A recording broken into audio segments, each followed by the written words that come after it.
Pense num momento da vida onde não havia esperança, onde só havia desespero. Viktor Frankl passou por isso. Ele foi capturado e levado para o campo de concentração nazista. Ele era psicólogo. E mesmo nesse momento de caos e terror, ele descobriu algo muito importante. Mesmo diante da pior adversidade, é possível encontrar um propósito. Meu nome é Marcelo e hoje eu vou te explicar e te contar a história de Viktor Frankl, o psicólogo no campo de concentração. Viktor Frankl era apenas um psiquiatra comum e nunca poderia pensar no abismo em que ele cairia. Imagine estar no auge de sua vida, cercado de promessas e esperanças, e de repente ser arrastado para os horrores de um campo de concentração nazista. Foi isso que aconteceu com Viktor. Ele perdeu sua família, sua esposa, sua liberdade e quase tudo o que amava, menos a sua esperança. Desde cedo, Frankl era fascinado pela mente humana. Ele mergulhou profundamente nos estudos de medicina, psiquiatria e neurologia. Inicialmente influenciado pelas ideias de Freud e Adler, mas logo percebeu que havia algo mais profundo a ser explorado, algo que nenhuma teoria até então tinha capturado tão bem: a busca por um sentido. Ele acreditava que a verdadeira força que nos move como seres humanos não é apenas o desejo de prazer ou poder, mas sim a necessidade de encontrar significado em nossas vidas. Na Segunda Guerra Mundial, em 1942, Frankl e sua família foram deportados para os campos de concentração nazistas, onde ele testemunhou e vivenciou o sofrimento em sua forma mais crua. Ele viu o desespero nos olhos de quem não via mais saída, e mesmo assim ele encontrou uma verdade poderosa. Aqueles que conseguiam encontrar um propósito, mesmo em meio ao inferno, tinham uma chance maior de sobreviver. A jornada de um psicólogo no campo de concentração começa em um trem lotado, com outras 1.500 pessoas, todas exaustas, amontoadas sob suas últimas posses. O trem segue por dias e noites, atravessando uma escuridão inquietante. Ninguém sabe exatamente para onde está indo, mas todos acreditam que estão a caminho de uma fábrica de armamentos, onde seriam forçados a trabalhar. De repente, o apito estridente da locomotiva rompe o silêncio, ecoando como um grito de desespero. Então, surge um murmúrio assustado no vagão. Alguém avista uma placa: Auschwitz. Nesse instante, uma onda de terror varre todos os corações. Aquele nome, Auschwitz, carregava imagens nebulosas e aterrorizantes de câmaras de gás, fornos crematórios e a morte certa. O trem continua avançando lentamente, quase como se hesitasse em dar àqueles passageiros um trágico destino. À medida que a luz da aurora vai revelando o cenário lá fora, surge a visão de um campo de concentração colossal, cercado por arame farpado e torres de vigia. Figuras humanas cinzentas e exaustas se arrastam pelas ruas sombrias do campo, sem direção, sem esperança. Um apito de comando ecoa, mas ninguém sabe o que ele significa. O terror se estampa nos rostos, enquanto a realidade começa a se instalar. Eles chegaram ao inferno. As portas do vagão se abrem com violência e o grupo de prisioneiros entra, vestidos uniformes típicos e de cabeça raspada, mas, surpreendentemente, bem alimentados. Eles falam diferentes línguas europeias e exibem uma estranha jovialidade, quase grotesca para aquele momento de desespero. Essa visão de prisioneiros aparentemente saudáveis e sorridentes naquele ambiente infernal era como uma última fagulha de esperança para os recém-chegados. Era difícil acreditar que algo tão terrível pudesse acontecer num lugar onde algumas pessoas pareciam tão bem. Mas essa era a ilusão cruel de Auschwitz. Aqueles prisioneiros saudáveis faziam parte de uma elite escolhida para receber os transportes e lidar com os bens confiscados. Mal sabiam os recém-chegados que muitos daqueles prisioneiros também seriam vítimas de um destino cruel. Auschwitz não era apenas um campo de prisioneiros, era um abismo de desumanidades, onde a morte e o sofrimento eram abundantes. E para aqueles que ali chegavam, cada segundo era uma batalha contra o medo. E cada passo, uma jornada enfrentando o próprio terror. Após a chegada ao campo, os prisioneiros enfrentaram um momento crucial, que ele descreve como a primeira seleção. Ao descerem do trem, foram divididos em filas de homens e mulheres, forçados a abandonar todos os seus pertences. À medida que se aproximava do oficial da SS, um homem alto e bem apessoado, Franklin percebeu o quão frágil era a sua situação.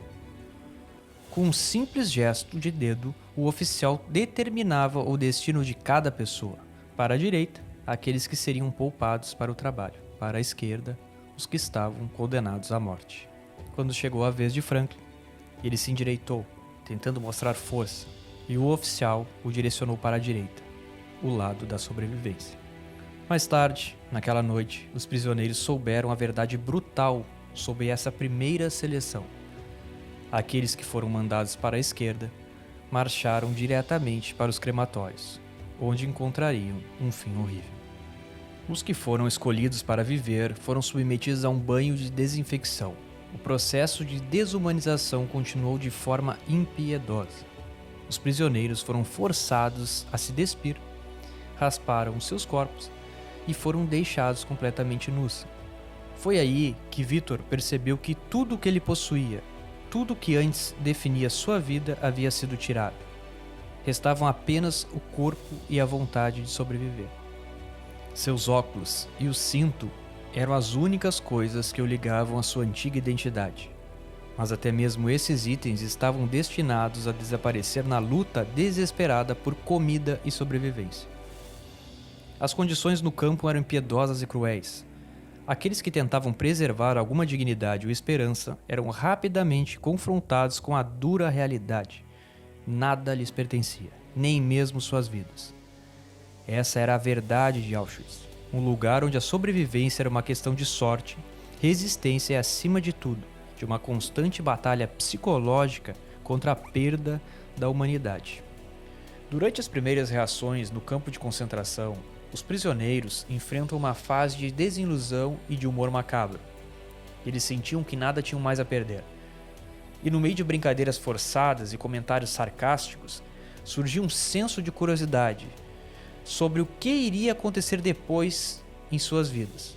Essa curiosidade refletia uma tentativa de distanciamento emocional e objetividade diante da realidade cruel que enfrentavam.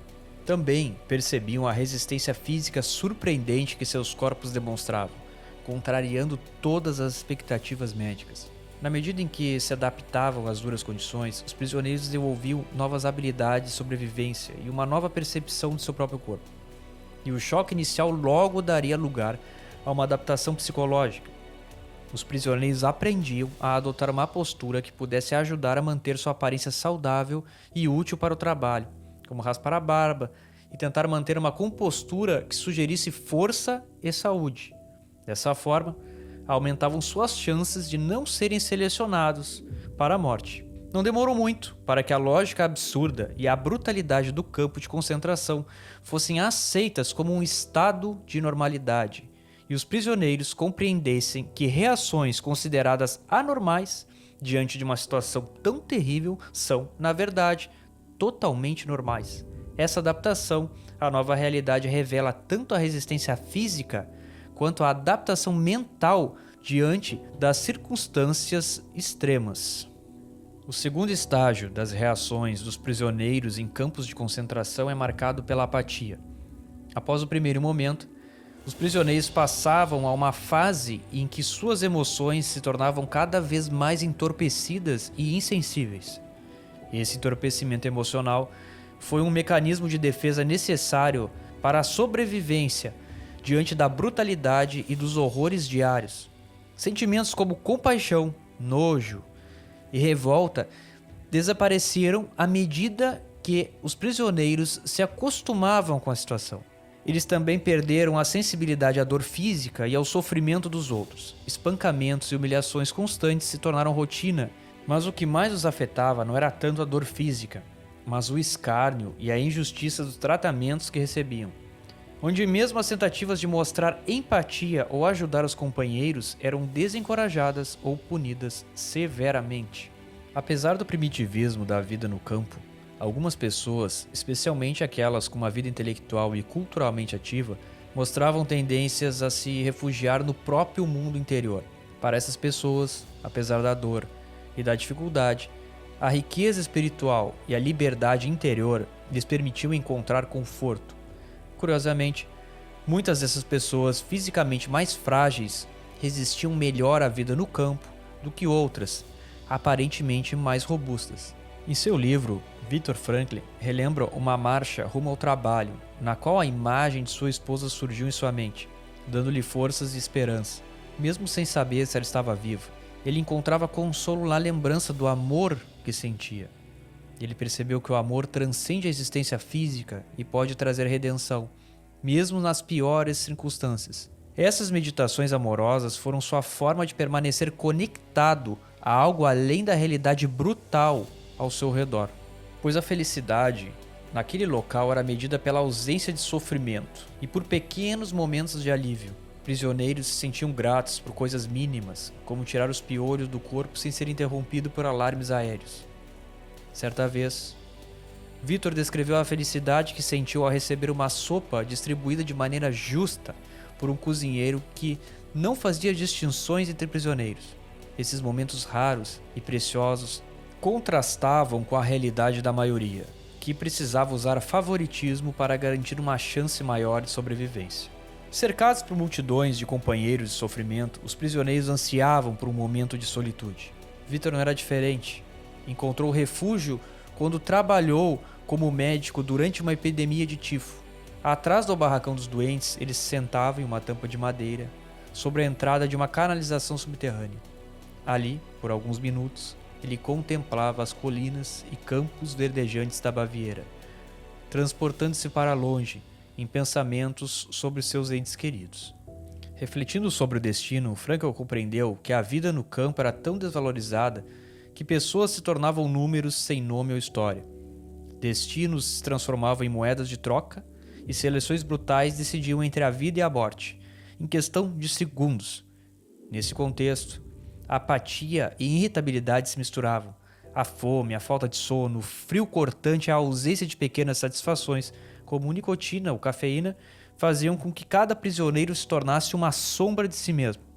Para piorar, alguns prisioneiros com privilégios, como os capos, tratavam os demais com crueldade, compensando seu próprio sentimento de inferioridade.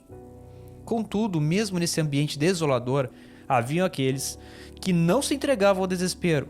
Durante as noites geladas, ao lado de um fogão improvisado, alguns ainda encontravam momentos de paz ao assar uma batata furtada, como um pequeno gesto de resistência.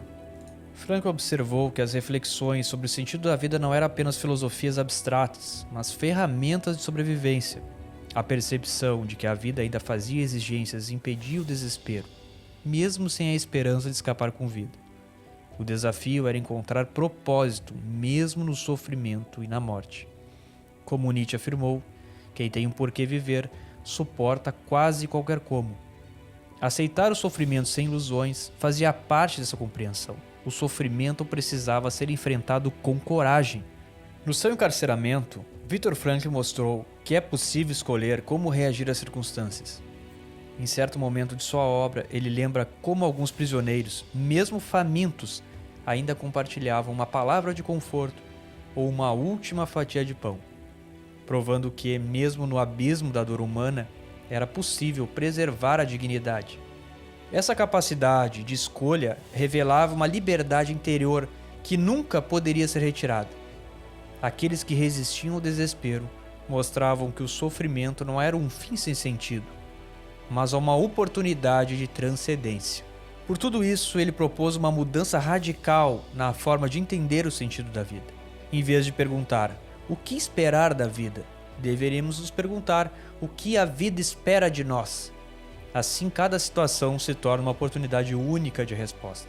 O sofrimento visto dessa forma era uma tarefa irremovível, pois ninguém podia sofrer no lugar do outro. Encontrar sentido no sofrimento tornava-se uma forma de vitória singular. Segundo Vitor, a busca por um sentido na vida é a motivação mais essencial do ser humano, superando a mera satisfação de impulsos ou necessidades biológicas. E esse sentido é único e pessoal. Só você, como indivíduo, pode realizá-lo. No campo de concentração, Frankl viveu essa filosofia na prática e, a partir dessa experiência, criou a logoterapia, que é uma abordagem de psicologia que foca no propósito existencial de cada um. Vitor foi libertado dos campos de concentração em 1945, quando as tropas aliadas invadiram o local, ao final da Segunda Guerra Mundial.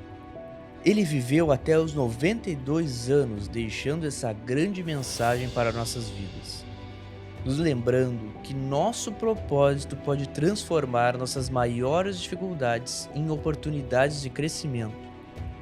Pessoal, hoje fico por aqui. Se gostou, curta e compartilhe, para que outras pessoas conheçam essa maravilhosa história.